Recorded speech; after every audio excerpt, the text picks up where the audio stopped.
Assalamu alaikum wa rahmatullahi wa barakatuhu. Welcome to the Muslim Podcaster Show.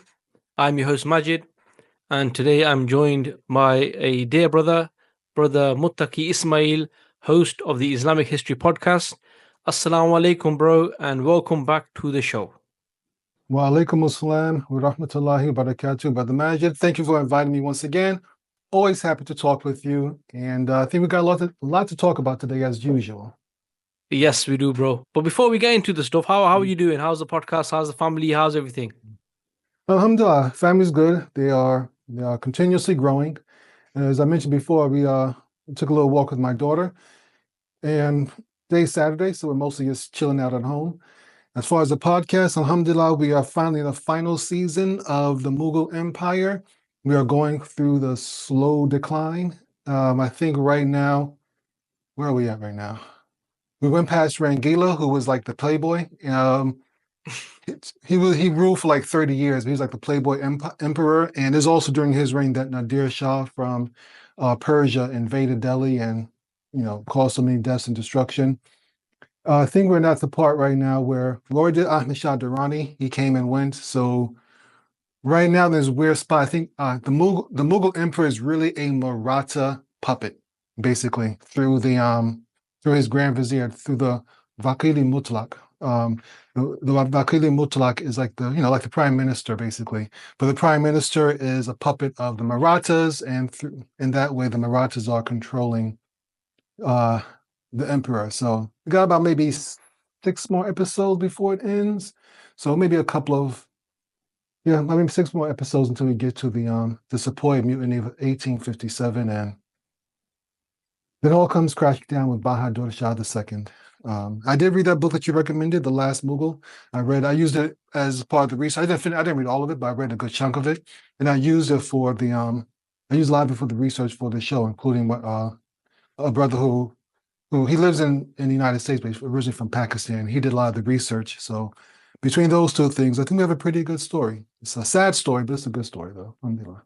Subhanallah, sounds good, bro. Sounds good. And like I mentioned to you as well a couple of days ago on a message, some of my family members, I mentioned your podcast, and Alhamdulillah. I've had some really good feedback. So my niece, actually, she's been following the stuff, and alhamdulillah, she's finding it good. She's finding it good. I think there was a bit of not an issue as such, but a bit of a debate between her and her husband in terms of some of the sources being used. They weren't too sure, but my niece, she's the sort of person, she will dig deep, but she's very open-minded in that respect. So yeah, they're really enjoying it. And I did say to her, you know what, I'm gonna have Brother Muttaqi Ismail on the podcast. And at first, to be honest with you, she didn't believe me, but then I showed one of the shorts that we recorded, on one of the previous podcasts, and she's like, yes, it's definitely him.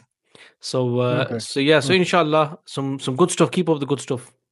Alhamdulillah. I know the sources are an issue, but it's a problem with the time. So it's very hard to really do deep research on a topic. I spend almost sometimes 3 or 4 months researching one topic. Beyond that, and I only do it on my free time. I still have to work and do everything else in life. So beyond that, it's kind of hard to do more. And I do understand. Wish I could do more, but it's a one-man show. It's just me. So no, of course. The brother helps. I can't. There's a brother who helps me out, but beyond that, it's really just us two plugging away. Yeah, of course. Alhamdulillah, man. But we can speak about that in more detail, inshallah, sort of offline. But let's get into today's topic. I mean, we're just going to have, inshallah, a regular chat anyway. But at the moment, I think we can't look beyond, I'm not sure if I should say your new president, but obviously the president of the United States, Donald Trump. So since Donald Trump's come back into the White House, he's made some wild statements, right?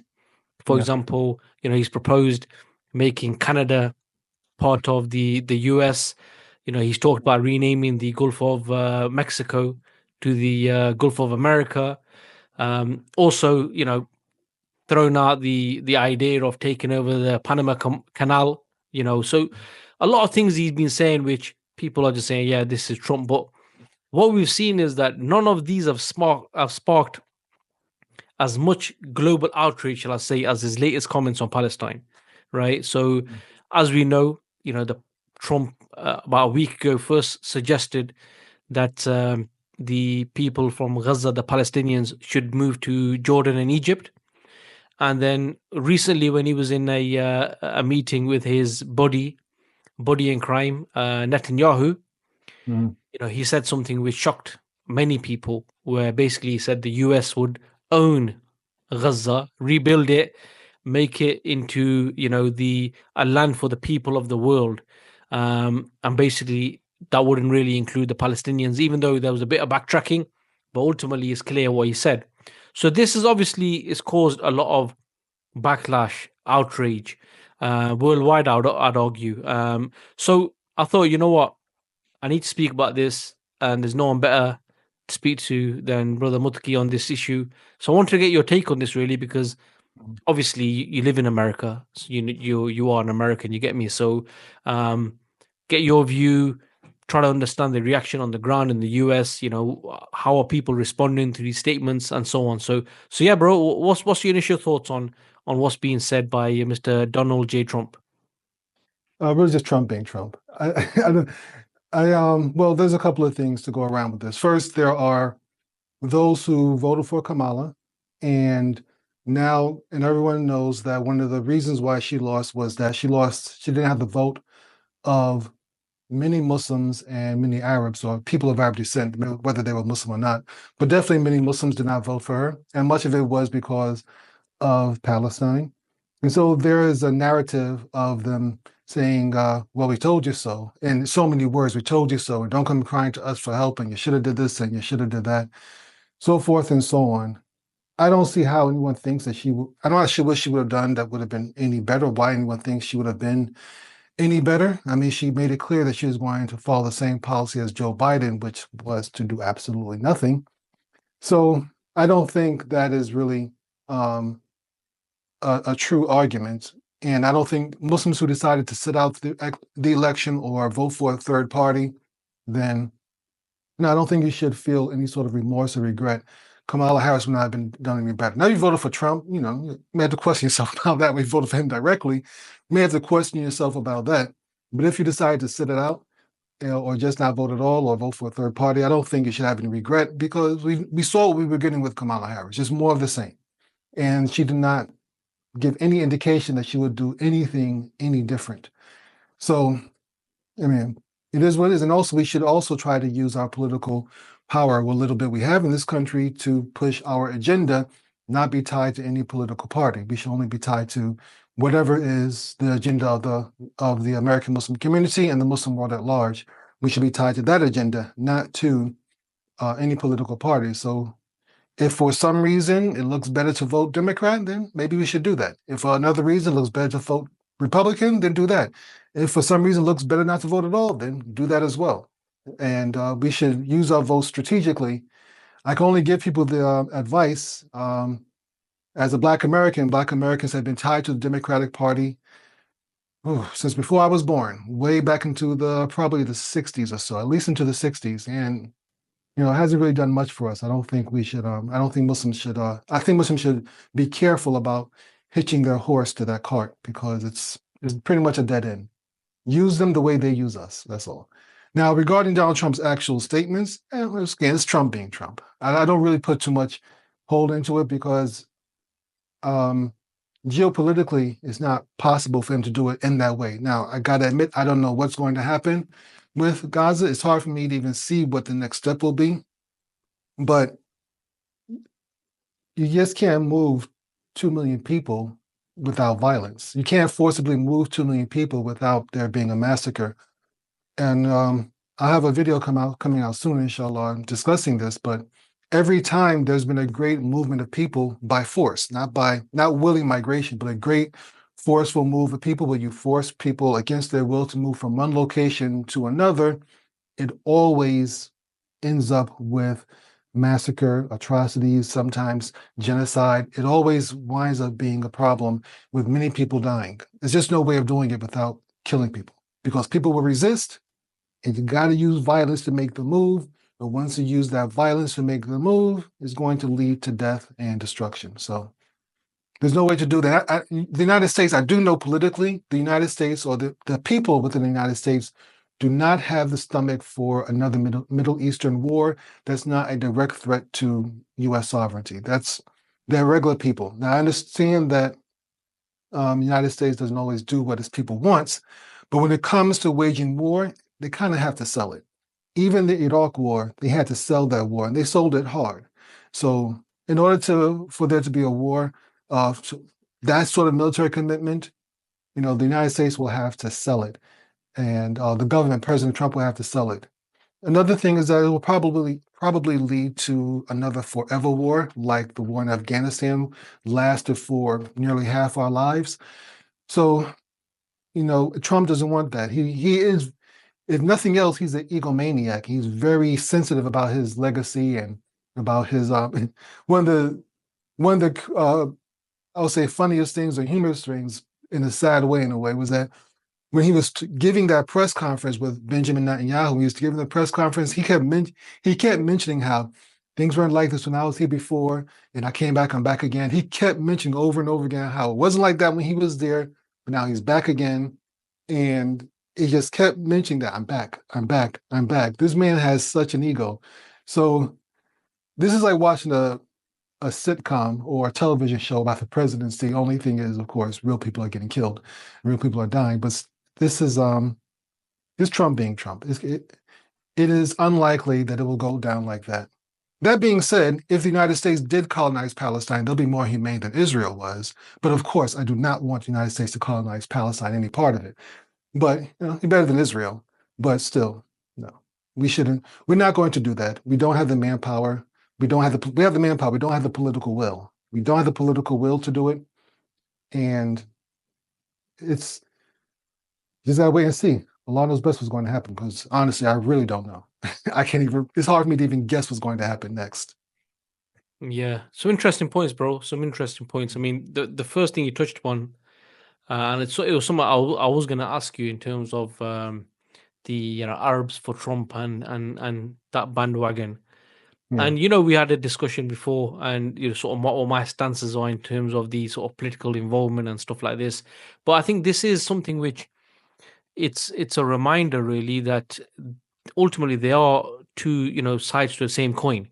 And I think, like you're saying, people didn't want to vote for like the Democrats, and not just because, if you think about it, you mentioned that they did, Joe Biden didn't do anything, but the reality is he did far from nothing. They've been supporting this genocide wholeheartedly. So it's not like they've not been just doing anything. So it was like, what are people supposed to do? But I think ultimately it's a reminder. It's a reminder that, look, they are going to be looking out for their own interests, and you may think that you can use some sort of strategic vote. However, they're both the same. They're both different sides of the same coin. They might do things slightly differently, but ultimately it's the same coin. But in terms of what you're saying about the Palestine issue, and in terms of the Palestinians moving, reality is, as you know, it's been 15 months of genocide and stuff like this, and the Palestinians haven't left their land, which was the plan, which was to make this land uninhabitable, unlivable, so that the people, which what they'd say voluntary migration, that people will leave, and they haven't left. Just when for example, when the ceasefire was announced, when it came into effect, I think 400,000-500,000 people, they're saying, moved to the north. They moved to the north knowing that what they're going to is pile of rubble, but to them, it's their homes. To them, it's their land, and they're not going to give this up. But one thing I've noticed, and it'll be good to get your thoughts on it, is the people who are defending Trump, and there's been many, right? And they kind of like argue that he's a businessman and he thinks out the box. And I've heard it so many times on YouTube last few days, where you've got these supporters, and I'm talking about here politicians, I'm not talking about your ragtag supporter, who are saying things like, look, insanity is doing the same thing over and over again and expecting different results. So, at least Trump is thinking out of the box. He's got a new idea in terms of, removing the Palestinians and, Somehow they're trying to make it out like as if this is for the benefit of the Palestinians. But what's really bizarre is it's odd how this something different doesn't stop at, for example, let's stop arming the weapons. Let's stop giving the Zionists the weapons. Let's stop supporting them, giving them diplomatic cover, at the UN. And some people may even argue that why a new idea could be that those who came and took the land in 1948 should go back where they came from. But it's odd how they try to make out Trump's plan is like bold. But ultimately, if you think about it, all it does is perpetuate the oppression. It doesn't change the situation. So do you think Trump's idea is just like a rebranding of the same colonial mindset that we've seen so far? And why do these out of the box ideas never seem to favor the oppressed, and they always seem to favor the oppressor? Yeah, I mean, I don't think Trump's idea is too out of the box. Honestly, it's really just, as you mentioned, just rebranded. It's just a rebranded stuff that people have always said. If maybe not politicians, but I've heard it from politicians, but definitely from journalists or others who support Israel, who have a voice, not just once again regular people. They all say the same thing: the Palestinians should go move with Jordan into Jordan or Egypt, or Syria, places like that. They've been saying that for decades now. They've been saying the same thing. They can go to those places if they want to. So this is, even before he walked it back, this was essentially the same thing. Trump was, as a salesman, he did dress it up a little bit better, I suppose, but it's still the same thing. Basically, go to Egypt and Jordan and let the Zionists have this land, essentially. So I will agree that, however, if they just rebuild Gaza and just keep going forward, something like this is going to happen again eventually. And then if it just stays like this and nothing else changes, then something like this will change. Something like this will happen again, and it's been happening it's just at a much higher scale. Israel has been bombing Gaza and the West Bank too, but particularly Gaza, for at least a good 20 years or so on a regular basis, at least since the early portion of the 2020s. I'm sorry, 2000. Like, I'm losing my numbers. 2005, they supposedly left. Yeah, and they were bombing before then. They were shelling and bombing before then, before 2005, and doing numerous incursions into Gaza before that. So they've been doing that for a while. So it's just, this was at a much larger scale. So it will almost certainly happen again if they just rebuild Gaza and just let everyone, let all the Palestinians go back to whatever. So I'm not sure if that is what's going to happen. Thing is that certain things have changed, though. Certain things have definitely changed in that the United States does not have the political influence, the global political influence, as it once had. Back in 2002, 2003, 2005, Jordan, Saudi Arabia, and Egypt would have probably gone lockstep with the United States. I'm not sure if they would allow 2 million Palestinians into their homeland right away, but they would not have drawn the hard line that Saudi Arabia has drawn this time, stating that there is no, at least what they said. And I do think that Saudi Arabia will probably keep to this. At least I hope they will, inshallah. Basically saying no normalization until there is an independent Palestinian state. Now, I understand that normalization is not necessarily a good thing, and this is essentially rewarding Israel for bad behavior and basically giving up that land. I get that argument, but it's still a hard line that Saudi Arabia has drawn in the sand against the United States. So this shows that the United States doesn't have the global political influence that it once had. And it lost most of that within the past 5 years, actually. And part of it was through Israel. And also Ukraine war as well. And so it'll be interesting to see, I hate to use the word interesting because we are talking about people's lives, but it'll be interesting to see how this turns out if, once again, they're not going to deport or try to forcibly migrate 2 million people. That's not happening. That almost cannot happen. I can't imagine a world, a scenario where they're able to do that. I mean, First of all, Israel doesn't have the manpower to do it, so it has to be the United States. The United Nations has already said they're not going to take part in it. Most other nations aren't going to take part in it. Definitely the Arab nations aren't going to, in the region aren't going to take part in it. So it'll have to be Israel and the United States. And I mean, Hamas is going to tear them up. Hamas is going to, it's going to be a field day. I mean, yeah, they'll kill a lot of, they will kill a lot of Palestinians, but here in the United States, there'll be an uproar with all these American soldiers being killed by Hamas using homemade weapons and stuff. It'll be an uproar. It's not, I can't imagine that sort of. I can't imagine the United States bearing that sort of political will. Let's see, that would probably bring down the American empire. If the United States did that, that would almost certainly bring down the American empire, and that would it's going down anyway, slowly, but that would accelerate the process. I don't see that happening. I just can't. I can't see that happening. In terms of the sort of like 100%, I think, and we both discussed this before. The American empire has peaked. It is on its way down. Obviously, with the rise of other pretenders as well to the throne.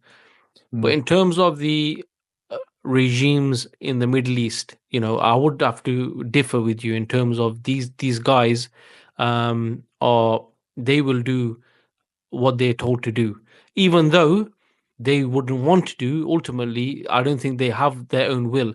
But what it does do, and with your view, it may give a lot of people the impression that actually, what, some of these leaders, some of these rulers, they're standing up to America, and ultimately that isn't the case. If, like Trump said, and he's not lying, we do a lot for them, basically keep them in power, and they will do it if you listen to him.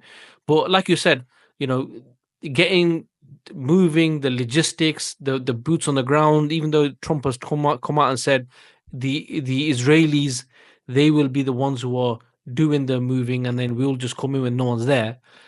It sounds like something fictional, and that's where there's another angle as well, Brother Muttaqi, where people are basically saying that these comments seem like a smokescreen, in the sense like they're not just some idiotic comments. And Trump's a very intelligent person. To say that he's not an intelligent person, that would be a disservice. The guy's intelligent. So for him to be saying this, there is a bigger plan at play. There's a bigger plan.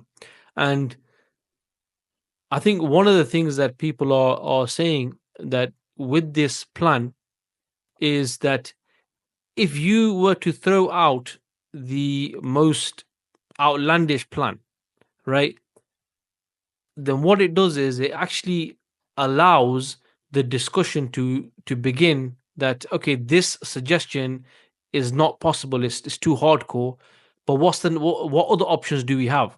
So all the other options which may be rejected outright, or at least then considered, because they're not as bad as this, whatever those may be, right? So that's one element. And also some people are saying that in terms of with Trump saying this, what he's actually doing is he is shoring up the Netanyahu government, because if you probably know that over the last couple of weeks, Ben Gvir, the extreme far right minister in the cabinet, he left Netanyahu's cabinet.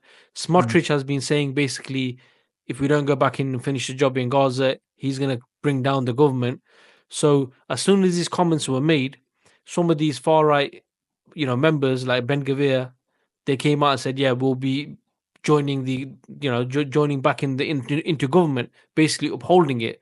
So there could be other avenues also where it is a kind of smokescreen, and there is something behind these comments, rather than it just being some outlandish, silly comments. Because, like I said, I think ultimately sometimes you have to test the waters. I think sometimes people say things to test the waters, to see the reaction, to see how far we can go. And I think these comments could be something like this, because, like you said, it's not going to happen. Especially now, if you think about the reputation of the Zionist state and of the West, has been shattered around the world, globally. Last time we did a podcast, we were talking about at the time there were those protests going on in the universities, in the Right. colleges. So it's already out there that these Western values are just hollow and hypocritical, and that these guys are champions of double standards. So to do something like this, I think really would be, hitting the last nail in the coffin of Western civilization. So, like you're saying, I don't think that's going to happen, but it just makes you think whether these comments are there to actually test the waters to see how far and what is going to be accepted by some of the regimes, but also by the people on the ground. Right. I mean, I guess we have to think of what could possibly happen. One thing that I think that could happen would be settlements, resettling Gaza. Like as you know, they dismantled it in 2005. But I can see that being an option, putting more settlements within Gaza in strategic locations, strategic for Israel, that is, and getting more of a similar to what they're doing in the West Bank. So I can see that happening. I don't think they would care in the least about squeezing the Gazans into even less space than they had before, and particularly taking the best spots of all by the coast and the places closest to the north and possibly to the east, which are closest to existing settlements. And on the other side of the wall was what is now Israel, or that people call Israel. So I can see them doing that, adding more settlements to it. That I think would probably be a likely outcome. Adding more settlements within Gaza, sticking them with Zionist settlers armed to the teeth as private security guards or whatever, backed by the Israeli military. I can see that taking place. Beyond that, I'm really not sure what else they can really do. I think ultimately, bro, you're a student of history. If we look at the writings of the earlier Zionists and their aims and objectives, is to take the full river from the river to the sea. So Mhm. I think it's quite deliberate that now Gaza basically is uninhabitable. So the question is what do you do with the people? And what I find really ridiculous is how Trump is saying what he's saying, and he's trying to make out like as if he's doing this out of the care of the Palestinian people. When you think, wait, this didn't happen by some natural disaster. It was Mhm. your bombs that this demolition site was created by your ally and by your weapons. And actually, the guy that's sitting right opposite him is the guy who's responsible. So that's the reality. So the question is that how do they make these people break? And so far, we've not seen the people. The people are willing to give up their land. So I think that's where the dilemma is. But there's another thing as well, bro, which you'll be aware of as well, there, where these also these comments can be a bit of a smokescreen in the sense where it deflects what's happening in West Bank. And I don't know how many people, and I'm encouraging people watching this, listening to this, go and check out what's happening in West Bank, because the day that ceasefire came into effect, that so-called fragile ceasefire in Gaza, they have escalated things now in West Bank at a really high level. And if you know the history of Zionism and their objectives, even though they want from the river to the sea, but the reality is that West Bank is the prize goal. West Bank is the jewel in the crown. Gaza's just there. It's just the place where they kicked everyone and they end up in that piece of land. The West Bank is key, and they've talked about how Smotrich has talked about 2025 is the year where, you know, we will take our, have sovereignty over the West Bank. We will take it. As you probably know, the raids by these settlers in Al-Aqsa Masjid has increased, so much now, to the extent where they even been doing some sacrifices there. The attacks on the settler attacks on the people, burning their farms and stuff like this, is really escalated. The attacks on the Jenin camp, where they've been destroying it, and trying to root out those people who are the last people who are actually fighting for, to resist this occupation and this colonialization. So I think that's something which we should keep an eye out as well, because that's happening, right now, but not many people are speaking about it because everyone is speaking about Gaza and Trump's comments. So Yeah, that's something we should think about as well. right. Yeah, I agree. The West Bank has sort of drifted into the background, and it hasn't really received much attention. And I have heard the stories you mentioned, but I haven't really been paying attention to them myself, even though I've heard them or I've seen them come up in news feeds and things like that. I haven't really been paying attention to it because Gaza takes up so much of our time. I'll say our time, but so much of our attention span. So I do understand. Yeah. Look, there is. I don't know. Malcolm X said it basically. You can't beg your enemy for freedom. So this whole idea of hoping that at some point in time Israel will be turned into a humane entity and suddenly change is not going to happen. Um, I believe Israel would like to do to the Palestinians what the United States and Canada, to a lesser extent, has done to the Native Americans here. Basically, 100%. 100%. yeah, basically put them into semi-autonomous reservations, which is in the worst parts of the country or in the not as desirable parts of the country. Essentially give them police force where they can police their own people and have their own laws. But ultimately, that's it. They're just a semi-autonomous state where they can have they can call themselves a quote unquote nation, but they still carry, you know, well, even with the Native Americans, at least they're still American citizens. I don't think they'll give the Palestinians even Israeli citizenship because that would end the Jewish state if they did that. So that's not so, but yeah, essentially, I think they just, and that's almost what they have. It's pretty much what they have. The only thing is Hamas is still fighting. Uh, but as far as the West Bank is concerned, the West Bank is little more than a reservation. Like the Native American reservations here in the United States, West Bank is a little bit more than that. Only thing is the reservations in the United States have a more friendly relationship with the federal government, whereas the Palestinian government, the West Bank, and the Israeli government there's more animosity. But for all it's worth, and also the United States doesn't, at least right now, it used to commit all sorts of crimes against the Native Americans, but right now the United States doesn't actively go and kill Native Americans like the Israelis do. So that's not really happening. But still, West Bank is essentially a reservation. Israel is not going to give that land up. There's the whole two-state solution, and that's why I agree with you in the fact that we mentioned how some of these Arab nations are kind of just puppets. I agree. Even the whole thought of a two-state solution to me is laughable, but we've been conditioned to expect that as a hope.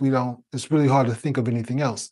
But there's not going to be a two-state solution unless there's force. And if there's force, then that's not going to happen. Israel is not going to give that land up willingly. Palestinians, as it stands right now, don't have the strength to take it.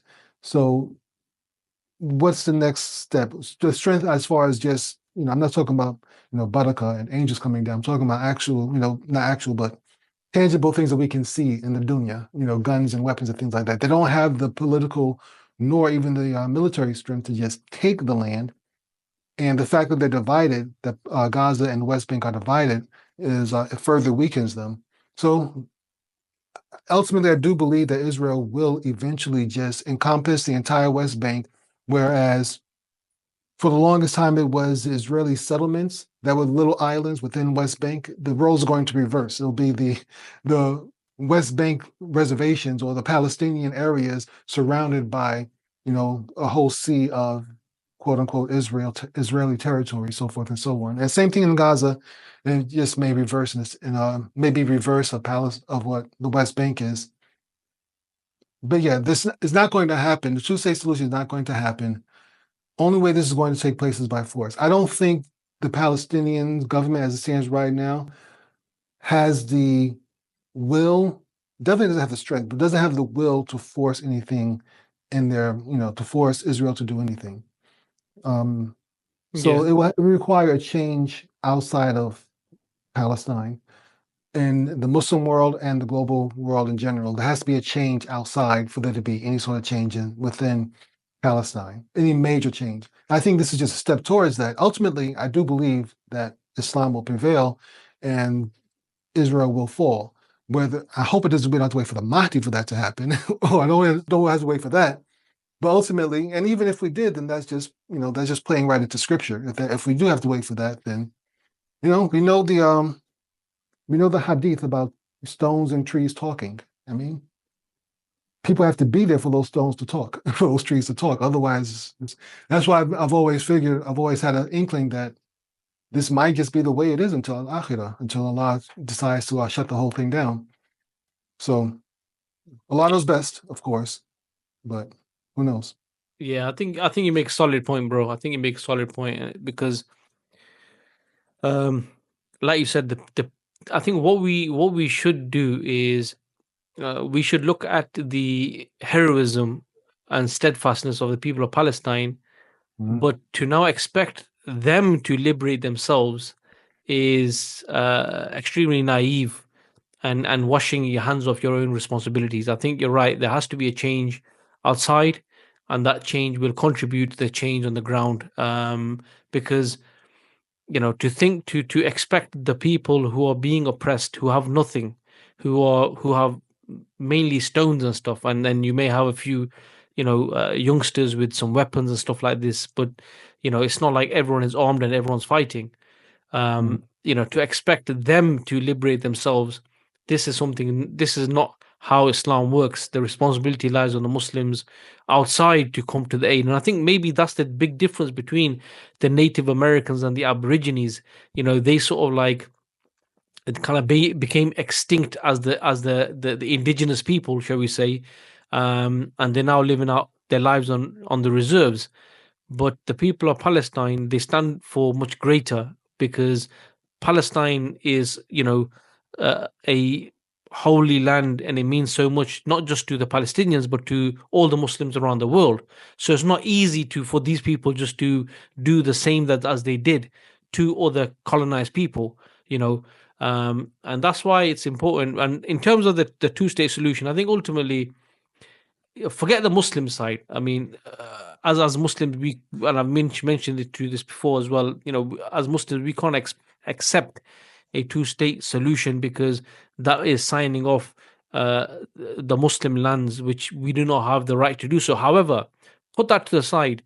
If you just do a bit of research and you read the Zionist plan, even if the Muslims turned around and said, yes, okay, we are happy with a two-state, the Zionists will never accept it, because for Yeah. them it's from the river to the sea. But a massive part of the obstacle for them is the people.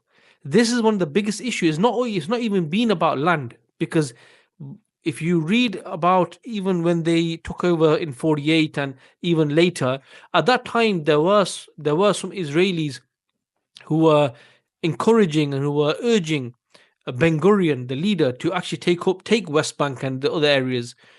But what they said, we don't want to come into a situation, a scenario where we are the minority in our own land. So the question of the population is a big problem. They can't just, because as you said there, if they accepted these people as citizens, that's the end of the Jewish state, Mhm. right? Because give it another 10, 15 years, they would be the minority in their own state. They will never Right. accept that.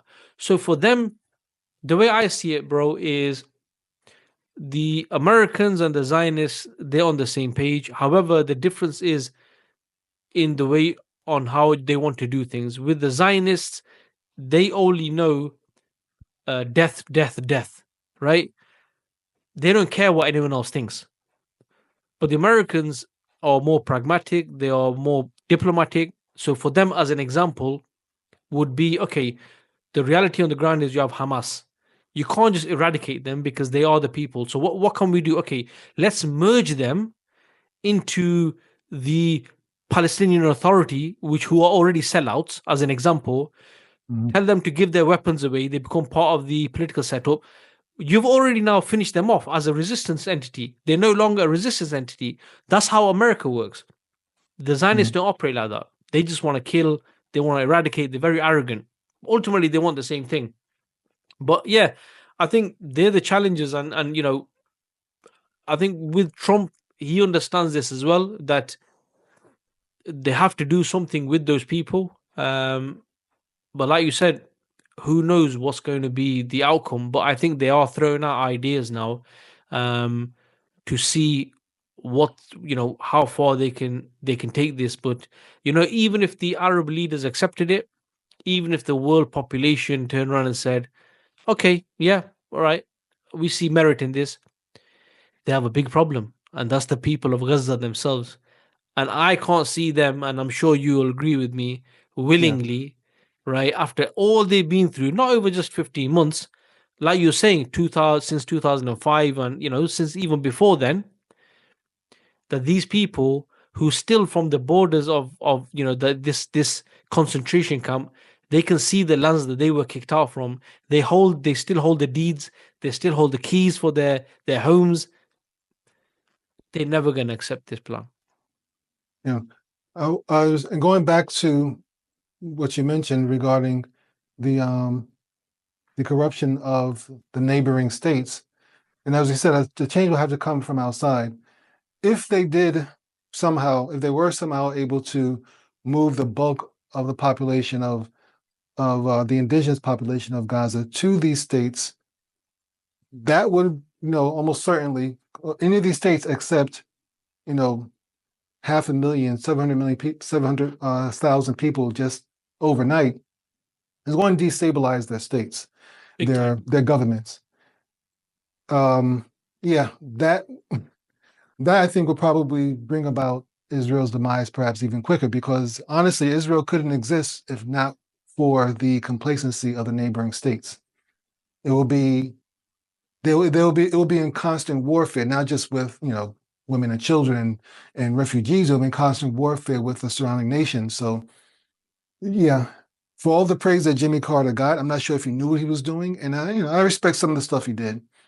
Him getting Anwar Sadat, and I can't remember the Israeli guy, but getting the That it was the guy who's actually, he was a wanted terrorist. I think he was he was behind the killing of the British soldiers in the King David Hotel. okay, I yeah, can't pronounce his name, but it's quite a long one. yeah, not Ben Gurion. I know you're talking about, but yeah, him getting the that peace deal back in, was it Begin, maybe Menachem Begin, something like that. That's the guy. That's the guy. Okay, yeah, yeah, him getting that peace in the late 1970s. That was, that pretty much began to seal the deal, or seal the doom of the Palestinian people, because that started it. Once that first domino fell, where an Arab nation, a so-called Muslim nation, now has regular diplomatic ties with Israel.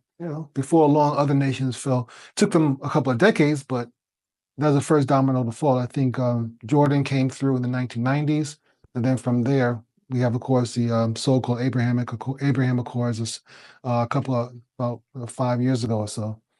So but if it weren't for that, Israel wouldn't be able to survive without being in a constant state of warfare, and almost certainly the United States might be even more deeper involved had that alternate universe happen. But it did not. They got the peace deal done, and they bribed Egypt. They paid them a whole bunch of money, and they still do. When you look at the I'm not kind of rambling here, but I did want to mention this earlier. Recently, Donald Trump began cutting off U.S. foreign aid to many nations, and they showed a list of all the nations that got cut off. But Israel and Egypt are still receiving military aid. They're still there as they're still receiving military aid. Egypt is a big part of that. It is necessary for Egypt to remain, because Egypt is probably the second most powerful Muslim nation after Turkey. So Egypt has to be on Israel's side, which is why, once again, another conspiracy theory, but it's not really a conspiracy, is the downfall of Mohammed Morsi and the Muslim Brotherhood back in 2013.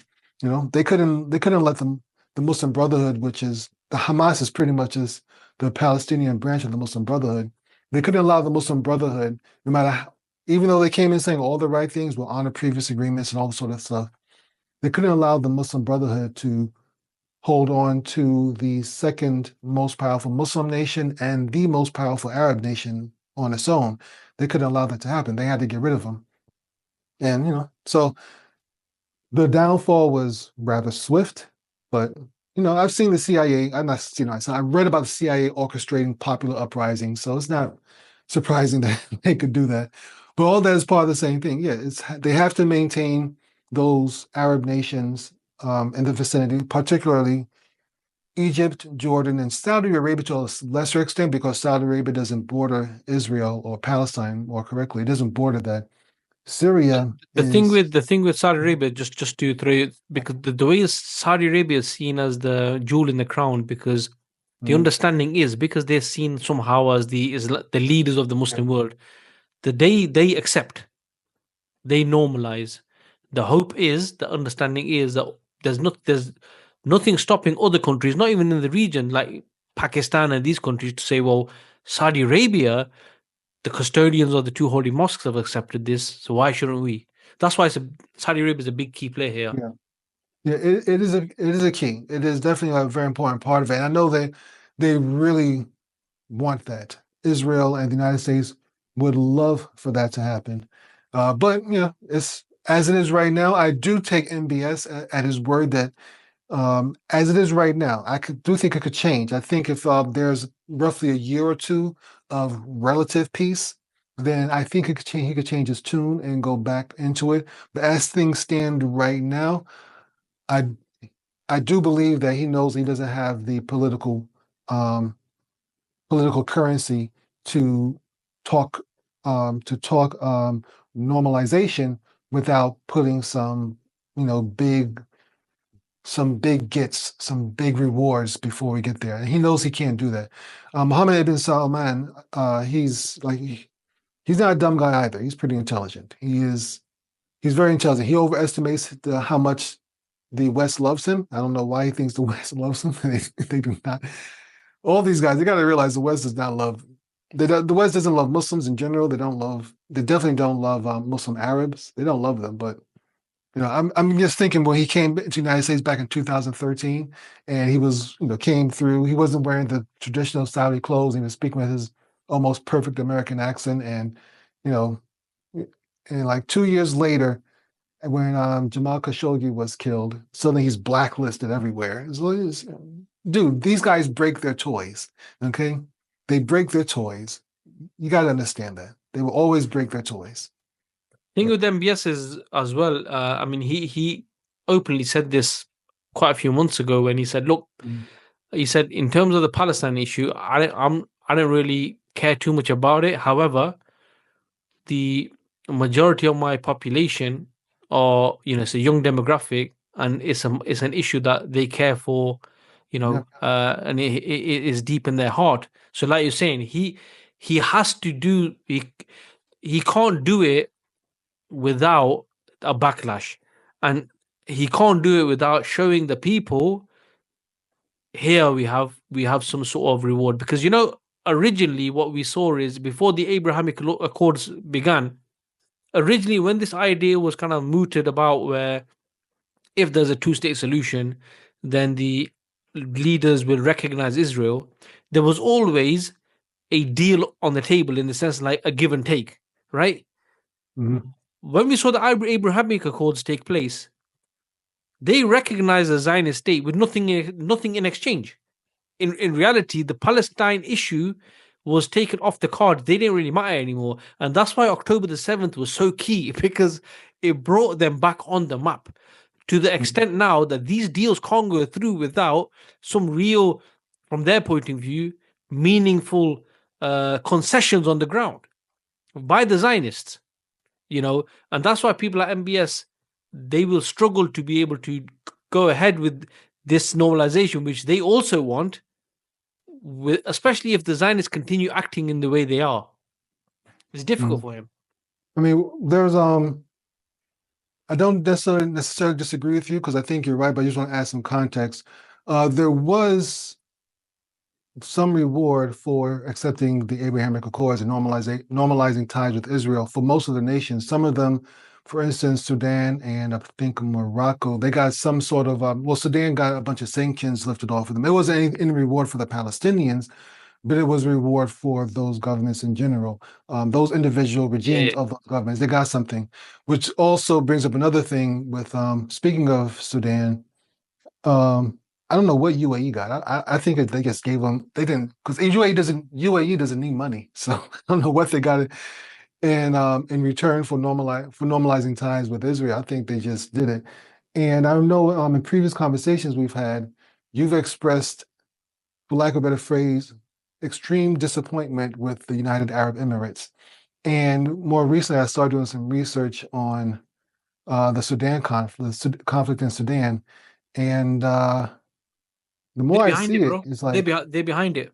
yeah, there is something wrong with that nation. I don't know whether it's all the I crazy think what they want to tourism. do, I think there's a tussle between the UAE and Saudi on who's the biggest buddy of the US, in the sense like who can go the furthest, and because like you're saying, the UAE, like Morocco, for example, Mhm. okay, there was an element of, okay, can I think this is to do with the Sahara, like, Yeah, oh, Western Sahara. Western Sahara, so there's some recognition.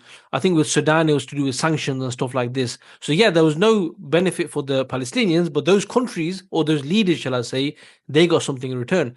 But the Yeah. UAE, like you're saying, they don't need money. So they are propelling themselves as being, trying to take that mantle from the Saudis, um, for being the number one lackeys, or the most, from their point of view, influential state. Because what Mhm. they're doing in Sudan, for example, this bloodbath that's going on in Sudan right now is backed mainly by the UAE. They are the ones who are supplying all the weapons to the, I think it's the Rapid Security Force. I think it's not the Okay. government side, it's the other side. Mhm. So they are fueling this.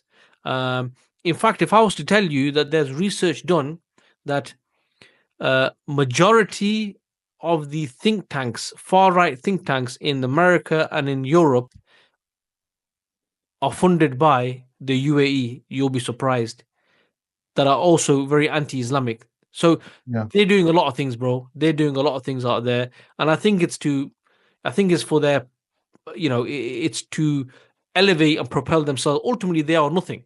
It's a small little village. Mhm. It's not got no history. It's never had no history. It's not your Syria, Sham. It's not your Persia. It's not your Iraq. So that's what I think. Okay. Yeah, it's I've seen some of the, I haven't seen the stories, but I remember you mentioned it earlier, and once you mentioned it, I started being on, I guess maybe it's just the radar was there in my mind, or if it's something pops up, I would see it. And I've seen that come up a couple of times now. I can't think of the exact instances, but I remember seeing some surprising studies and think tanks that were oddly sponsored by the Emirati government. It was just a strange thing. But once you mentioned it, that's when I started thinking about it, or at least being on the lookout for it. Yeah, that's a nation I really don't understand. I haven't. That's one of the few nations in the Middle East I don't really know much about the history. And Oman, Yemen, Bro, Saudi. Gotta look into that. they have no history. That's why you don't know about it. Right, right. I think they were the truncal states. I think that's what they were known back in the days of the trucial states, something like that, before they became the UAE. But yeah, it was like a fishing village, and they had oil for a little while. Then they converted to casinos, whatever the heck they're doing now. And it's strange because I know that the World Cup was there a couple of years ago, and did a lot uh, to boost the reputation of the Muslim world in many cases, and the fact that the people were good. And I always draw a line between the people being good people and overall, I always think that Muslims tend to generally be good people. While you have bad apples and we all have our flaws, generally speaking, I always believe that Muslims are more righteous and are generally righteous people. Unfortunately, the majority doesn't run the government, or the righteous people rarely wind up in the power of government. You usually wind up with corrupt folks. So I want to make that clear. The people, at least, made really help put forth a good reputation for the Muslim world. And the government, of course, is just rich, and so they can just show glitz and glam and all that. But yeah, it was it's interesting. I'm really surprised. I don't say surprised, maybe sickened, I guess might be a better phrase. It's like, why is UAE like this? This doesn't make any sense. And maybe it is. Maybe it is to actually to become more buddies with the United States. I see Saudi Arabia actually trying to move away from U.S. influence and trying to more or less go on its own or try and get closer with China and Russia, as far as political influence is concerned. I think I think Saudi Arabia was burned by the whole Khashoggi incident, and they're trying to move away from being so dependent on the United States for military protection and things like that. Actually, So I think it's the opposite. I think really, you're right okay, in the sense like they are making deals with the Chinese and the Russians, but if you think about the condition that they've stated for normalization with the Zionist state, mhm, they what they've said is they want the same kind of yeah, security pact that the Zionists have. In a sense, like if they get attacked, then the Americans would come and physically fight mhm, for them. So, I think there are certain countries that we know who, in the last 10, 15 years or so, have sort of left the orbit of the American influence, like Turkey, for example, especially since the coup attempt on Erdogan, we see that, Turkey has tried to become an independent state, yeah, whilst purely just orbiting you know, um, the superpower America. It's trying to do its own thing, trying to look out for its own interests. But nations like Saudi Arabia and these countries, ultimately, they have nothing but their oil and stuff like this. And to keep these guys in power is something which they need Big Brother. I mean, an example, if you think about it, is look at Bashar al-Assad. mhm, With dictators and people like this, Brother Muttaqi, their support is always external. The day yeah, the Iranians and the Russians don't show up, no one will back them. And that's how it is. And these guys who want to keep their thrones and they want to keep their crowns, they understand they need someone out there. And hence why they are willing to, you know, embarrass themselves where Trump is talking about, I had the crown prince on the phone and I'm going to get 600 billion out of him, and actually let's round it off to a trillion. This is the Ummah's money. Ultimately, this is the Ummah's money. The money doesn't belong to Saudi Arabia. This is the wealth of the Ummah, because the natural resources of the Ummah belong to the Ummah, right? But the way they are just sellouts, whilst their brothers and sisters go hungry in places like Sudan, in places like North Africa, and other places where there's poverty. How can there be poverty in Muslim nations when you can send trillions of dollars, willingly, just to support another country and support their financial situation, and their lack, reduce the burden, financial strain on their economies? It doesn't make sense because they're doing it for themselves. mhm. But that's just how the cookie crumbles, bro. This is nothing new. You, as a historian, will know these things play like a bad record. They keep going round. We have people, and there's that saying, isn't there, brother Muttaqi? Good times, good times make weak people. The weak people bring bad times. Bad times bring strong people. Mhm. It goes round and round, Yeah. and inshallah ta'ala, I think what we've seen in Gaza, and that's why they call it the Furqan, is they have set an example for the Ummah. What it means to remain steadfast, what it means to defend Islam. Ultimately, they have they have stood there and they have been victorious. And when I say victorious, we shouldn't gauge victory by the number of deaths and infrastructure. Right. In this case, victory would mean staying on your land, holding on to your principles, holding on to your iman, right? And whilst the Zionist side, they didn't even meet their objectives that they had, right? The Mhm. West's image has been shattered, the Zionist image has been shattered. In fact, more people now know about the Palestinian cause. People are even becoming Muslim based off this. So for them, I think it's a victory for Islam, it's a victory for the Ummah, but I don't think it's a victory for the Ummah where the Ummah's played too much of a part. It's the people No. of Gaza who have shown us the way. So the next step, really, when you mentioned near the start where you said, look, I don't know what's going to happen. I think ultimately what we need to think about and, you know, reflect upon individually, collectively, is, the people of Gaza have set an example of what it means to remain steadfast. What do we do with that example? What can we take from that? Do we give up our principles, or do we stick firm to our principles, always speak the truth, speak out against injustice, whether it's against you, whether it's against Muslims, non-Muslims, it doesn't matter. This is what Mhm. being a Muslim means, standing against injustice. And I think a lot of these examples have been demonstrated. And the next question, like you said, is that change that occurs outside um, of Palestine has to happen. It has to happen. And Yeah. let's just hope that the Mahdi doesn't turn up before then, because unfortunately, I think a lot of people will be happy to hear that, because it means they don't have to do anything. But I Mhm. think that's one for another time, bro. But Yeah. but yeah, brother Muttaqi, just to sort of get your final thoughts on this. I think we've had a good discussion, Alhamdulillah, to get your Alhamdulillah. thoughts on the issue and from the American side. But any final thoughts? Any other topics you wanna discuss, or floors with you, bro? Okay.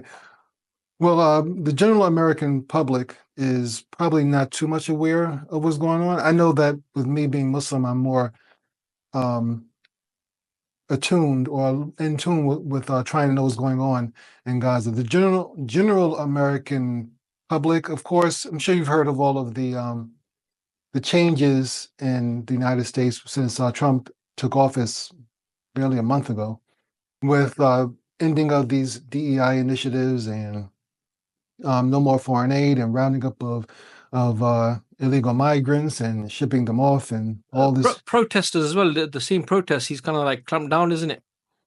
Yeah, there have been some protests, but honestly, I don't think it's Trump's victory was so complete. I think a lot of people are, for lack of a better word, chastened. They've been humbled, and politically, the three branches of government are pretty much behind him. And really, I think it's Trump has learned from his previous regime, his previous time in office. So he has learned. I hope. I don't say I hope. I believe he has learned not to make the same mistakes. He still, of course, runs his mouth too much, but he's much more sophisticated with the way he's running the government now. It's not the madhouse it was back in 2017. And people I think was so Kamala lost so badly. I mean, that was such a complete loss. I don't think, you know, it's going to be a while. The public will eventually turn against Trump if he doesn't really improve the economy. The public will. That's ultimately what it boils down to. I hate to say it, but United States is all about money. You Are know, the people behind his tariffs rise against China and stuff? until it's been proven that's hurting us, I believe the overall sense is with the common person, not the economists and the scholars and all that kind of thing. The regular person is just like, well, wait and see. Let's see what happens. So, and it will take a while to see how this impacts everything. So, who knows? Who knows if it's really going to hurt or not? You know, it's really hard to say. It's really hard to say. I know there's a part because I'm conflicted here because there's my dunya side that doesn't want to deal with a recession or the United States going to a financial recession, having to deal with that. But there's also the spiritual side of me that recognizes that there has to be some comeuppance for this country in some way. Yeah. Um, you know, the punishment of the wrath of Allah is going to come in some way, whether it's long, drawn out, and painful, or if it's sudden and sharp. There's going to be some sort of recompense coming at some point in time. So it's hard really for me to sometimes balance those things because I don't want to be here when that punishment comes. But I know that that it is due. So it's hard for me to really be very, very clear-minded with it. But long story short, still, the United States is in decline. whether it is long term or short term, the United States is in decline. I think overall the West is actually overall in decline.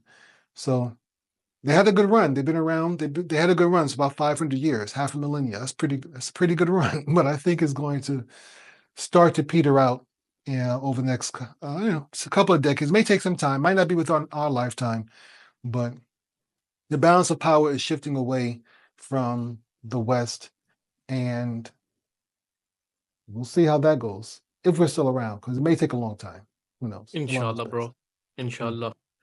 Inshallah. Well, yeah, I mean, Jazakallah khair, bro, yeah. for joining me on this. And I'm sure, everyone has benefited listening, watching from Brother Muttaqi and his thoughts. And definitely, if you have, please make sure you share this episode with your family and friends, and make sure you subscribe to the channel if you haven't. And definitely check out the Islamic History Podcast. I say this all the time, and it's something which you will really, really, really benefit from. And whether it's early history, whether it's to do with the Sahaba, whether it's to do with the first four Caliphs, or as Brother Muttaqi was saying earlier, to do with the Mughal Empire. He has bits of everything. So definitely, if you like history, check that out. Brother Muttaqi, it's been a pleasure. And hopefully we will definitely, inshallah, do this again. And like I said, it was a short notice. Jazakallah khair once again for taking time out. I know you're a busy guy. No problem. And, we'll do this again, inshallah, sometime soon. I hope so, inshallah. Thank you for having me, as always, Brother Majid. I love talking with you. And inshallah, hopefully we'll have this more often, and one more time at least before, maybe not before Ramadan, but before the spring comes, before the spring really sets in. Let's try to do it more time, inshallah. Inshallah. It's good you didn't say one more time this year, because I want to get you on more than that. Too much crazy stuff has happened. I'm pretty sure we'll talk a couple more times. Actually, to be honest with you, I did want to bring it up, but we maybe for one before even Ramadan, just to get your views on Ramadan and stuff, would be good, because I know you'll be busy during Ramadan as well. But inshallah, we'll see what happens then. To everyone else listening, until the next time, Assalamu alaikum wa rahmatullahi wa barakatuhu.